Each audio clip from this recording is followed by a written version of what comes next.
La planificación pública cultural hoy en día es una herramienta necesaria, dado que hay tendencias muy universales,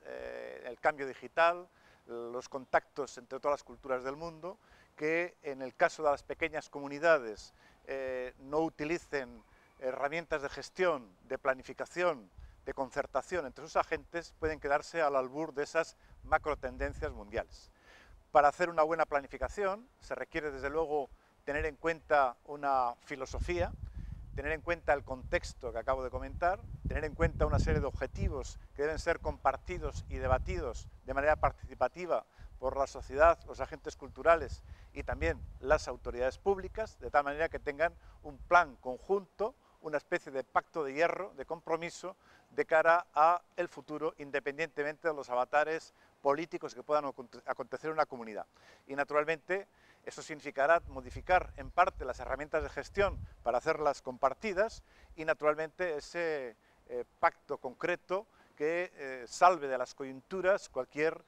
problemática y siempre sea una referencia obligada para el conjunto de los agentes. Bueno, hay algunos ámbitos imprescindibles que deben encararse en cualquier comunidad autónoma a la hora de la planificación cultural. Por ejemplo, ¿qué se va a atender? ¿En qué punto de la cadena de valor? Si la creación, si la difusión. Yo creo que en la actualidad el elemento más relevante es potenciar los usos culturales, llegar la cultura a la población, la utilización de todo tipo de recursos culturales, tanto ya sean los tradicionales como los que hace posible la cultura y la comunicación digital. Otro elemento imprescindible, otro ámbito de aplicación, es desde luego todo lo relativo a la creación, porque ese es el fermento que conseguirá, que logrará que haya nuevas propuestas y por lo tanto una emergencia desde la propia sociedad de propuestas culturales nuevas.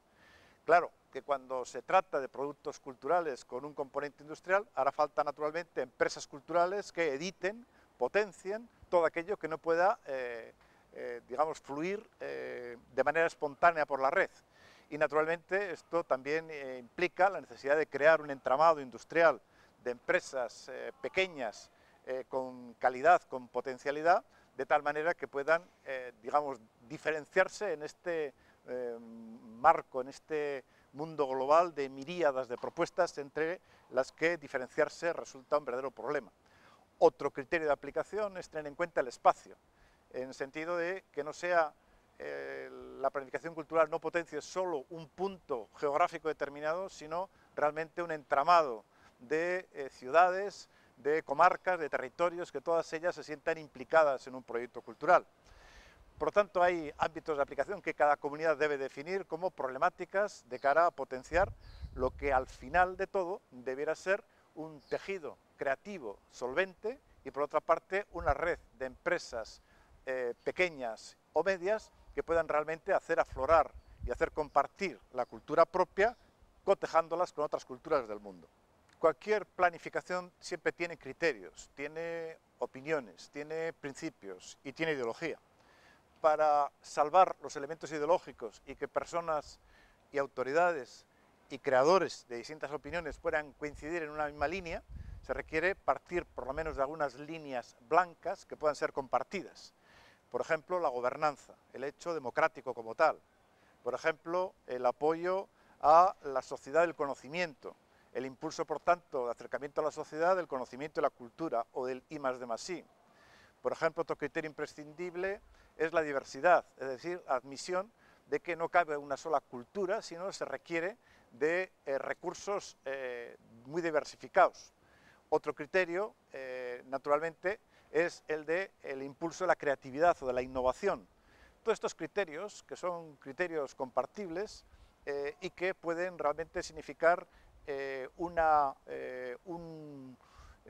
punto de inicio compartido por todos y luego vendrán ya las distintas ideologías para concretarlo. Por ejemplo, si se va a primar la producción o los usos, o la creatividad, o más bien la cultura culta, o los equipamientos, los continentes o los contenidos. Ya son problemas de opciones políticas que indudablemente hay que discutirlas, pero siempre que hay un punto de partida filosófico común, por lo menos habrá un lenguaje en el que se puedan empezar a entender.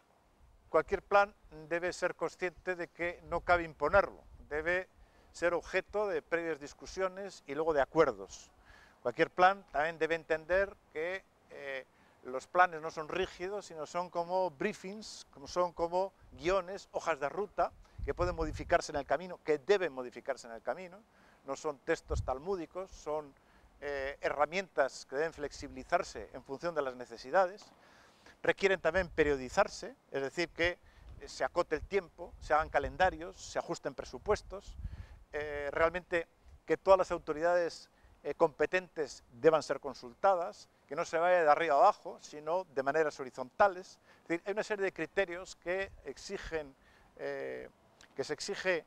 tener en cuenta de cara a ganar en credibilidad, en legitimidad y en que no haya una oposición interna a un plan, porque si no aparecerá como una imposición. Debe ser un elemento compartido, una especie de filosofía común al conjunto de agentes públicos y privados. Por lo tanto, esos criterios son muy necesarios a tener en cuenta a la hora de cualquier planificación. Al igual que no se trata de una batalla de ninguna manera entre filosofías políticas que haría que en un momento dado de cambio político en una comunidad pudiera volverse,